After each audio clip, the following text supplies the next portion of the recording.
ನಾನೇನು ಆಕಾಂಕ್ಷಿಲ್ವಲ್ಲ, ಯಾವತ್ತೂ ಹೇಳಿಲ್ಲ. ನಾನು ಅದಕ್ಕೆ ಆಸ್ಪಿರೆಂಟು ಅಲ್ಲ, ಆಕಾಂಕ್ಷಿಲ್ವಲ್ಲ ಅಂತ ಹಿಂಗೇನು ಬಾರೋಬಾರ್ ಹೇಳಿದ್ದೀನಿ. ಪಕ್ಷ ಕೆಲವ್ರಿಗೆ ಆಯಾ ಜಿಲ್ಲಾ ವ್ಯಾಪ್ತಿಯಲ್ಲಿ ಕೂರಿಸಿ ಕೆಲಸ ಮಾಡಲಿಕ್ಕೆ ಅವಕಾಶ ಮಾಡಿದ್ದಾರೆ. ನಮ್ಮ ಜಿಲ್ಲೆಗೂ ಒಂದಲ್ಲ 2 ಕೊಟ್ಟಿದ್ದಾರೆ. ಹಾಗಾಗಿ ಏನು ತೊಂದರೆ ಇಲ್ಲ. ಕೆಲವರಿಗೆ ಸಿಗದೆ ಅಸಮಾಧಾನ ಇದೆ. ಈಗ ನೋಡಿ 140 ಜನ ಶಾಸಕರು ಅದರ ಕೊಡೋಕೆ ಆಗೋದೇ 33 ಜನ. ಅದಕ್ಕೆಲ್ಲ ಬೇಜಾರು ಮಾಡ್ಕೊಬಿಟ್ರೆ ಹೆಂಗಾಗ್ತದೆ? ಕೆಲವು ಹಿರಿಯ ಶಾಸಕರು ರಾಜೀನಾಮೆ ಕೊಡೋಕೆ ಮುಂದಾಗಿದ್ದಾರೆ. ಈಗ ಕೊಟ್ಟಿದ್ದಾರೆ ಸರ್. ಆಗಲೇ ನೋಡಿ, ರಮೇಶ್ ಕುಮಾರ್ ಎಲ್ಲಿದ್ದಾರೆ? ಅವರ ಮಾಜಿ ಅವರು ಪಕ್ಷಕ್ಕೆ ರಾಜೀನಾಮೆ ಕೊಡ್ತಾರೆ ಅಂತ. ಯಾರು ರಾಜೀನಾಮೆ ಕೊಡಲ್ಲ. ಅವೆಲ್ಲ ಸಿಟ್ಟಲ್ಲಿ ಆ ಸಂದರ್ಭಕ್ಕೆ ಹೇಳ್ತಾರೆ. ಯಾರು ರಾಜೀನಾಮೆ ಕೊಡುವಂಥದ್ದು ಏನಿರಲ್ಲ. ಏನೋ ಆ ಕ್ಷಣಕ್ಕೆ ನಮ್ಗೆ ಆಗಲಿಲ್ವಲ್ಲ ಅನ್ನೋ ಬೇಸರದಲ್ಲಿ ಮಾತಾಡಿರ್ತಾರೆ. ಇವತ್ತು ನಾಳೆ ಎಲ್ಲವೂ ಸರಿ.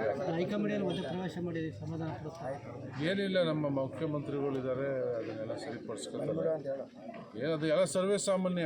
ಇಂಥದ್ದೇನಾದರೂ ಒಂದು ಅಧಿಕಾರ ಹಂಚಿಕೆ ಆದಂಥ ಸಂದರ್ಭದಲ್ಲಿ, ಟಿಕೆಟ್ಗಳು ಘೋಷಣೆ ಮಾಡಿದಂಥ ಸಂದರ್ಭದಲ್ಲಿ ಇದಕ್ಕೆಲ್ಲ ಆಕಾಂಕ್ಷಿಗಳು ಇರ್ತಾರೆ ಭಾಳಷ್ಟು ಜನ. ಆ ಕ್ಷಣಕ್ಕೆ ಒಂದಷ್ಟು ನಿರಾಸೆ ಎಲ್ರಿಗೂ ಆಗ್ತದೆ. ಅದು 1 or 2 days ಅದು ಸರಿ ಆಗ್ತದೆ. ಸಿದ್ದರಾಮಯ್ಯ ಅವರು ಗೈರುಹಾಜರಾಗಿರಲಿಲ್ಲ. ಸಿದ್ದರಾಮಯ್ಯನವ್ರದ್ದು ಹುಟ್ಟುಹಬ್ಬ ಇತ್ತಂತೆ, ಹಾಗಾಗಿ ಅವರೆಲ್ಲೂ ಆಚೆ ಬಂದಿಲ್ಲ ನಿನ್ನೆ. ಅದೇನು ಸಿದ್ದರಾಮಯ್ಯನವರೇ ಕೂತ್ಕೊಂಡು ಪಟ್ಟಿ ಮಾಡಿ ಎಲ್ಲರ ಸಮ್ಮುಖದಲ್ಲೇ ತೀರ್ಮಾನ ಆಗಿರುವಂಥದ್ದು. ಅವ್ರಿಗೇನು ಯಾವುದೇ ಆ ಥರದ್ದೇನು ಇಶ್ಯೂ ಇಲ್ಲ. ಕಾವೇರಿ ಜಲಾನಯನ ಪ್ರದೇಶದಲ್ಲಿ ಒಳ್ಳೆ ಮಳೆ ಬೀಳ್ತಾ ಇದೆ. ತಾವು ಮತ್ತು ಸರ್ಕಾರ ಹಿಂದೆ ಹೇಳಿದ್ರಿ ಬೆಳೆಗಳ ವಿಚಾರದಲ್ಲಿ ಸ್ವಲ್ಪ ಪುನರ್ವಹಿಸಿ ಆಗಿದೆ. ಈಗ ನೀರು ತುಂಬ್ತಾ ಇರೋದ್ರಿಂದ ನೀರು ತುಂಬಿದ ಮೇಲೆ ಅದಕ್ಕೆ ಹೇಳೋಣ. ಈಗ 100 ಇದ್ದರೆ ಅದು ಸಾಕಾಗಲ್ಲ. 120ರವರೆಗೆ ಹೋದರೆ ಸ್ವಲ್ಪ ಧೈರ್ಯ ಬರ್ತದೆ ಹೇಳೋಕ್ಕೂ ನಮಗೂ. ಬಟ್ ಅಷ್ಟರಲ್ಲಿ ಮುಂಗಾರು ಬೆಳೆಗಳು ತೊಗೊಂಡ್ಬಿಟ್ರೆ ಮಳೆ ಹುಯ್ಲಿ ಅಂತ ಬೇಡ್ಕೊಳ್ಳುವ. ಮಳೆ ಹುಯ್ದರೆ ಎಲ್ರಿಗೂ ಸಫಿಷಿಯೆಂಟಾಗಿ ನೀರು ಕೊಡೋ ವ್ಯವಸ್ಥೆ ಆಗ್ತದೆ. ಈಗ ಕೆರೆ ಕಟ್ಟೆಗಳು ತುಂಬಿಸೋದು ಮತ್ತು ರಿಸಿ ನಾಲ ವ್ಯಾಪ್ತಿ ಸ್ಟ್ಯಾಂಡಿಂಗ್ ಕ್ರಾಪ್ಗೆ ನೀರು ಕೊಡೋದು. ಈಗ ನೀರು ಬರ್ತಾನೆ ಇದೆ ನಿರಂತರವಾಗಿ. ನೀರು ಸ್ಟಾಪ್ ಕಾಲುವೆಗಳು ಕೊಡೋದು. ಕೆರೆ ಕಟ್ಟೆಗಳು ಈಗ ಏನು ಕಬ್ಬು ಗಿಬ್ಬು ಆ ಥರ ಇದ್ದವಕ್ಕೆ ನೀರು ಹೋಗ್ತಾ ಇದೆ. ಮತ್ತು ಕೆರೆಗಳು ಕೂಡ ತುಂಬಿಸ್ಕೋತಾರೆ.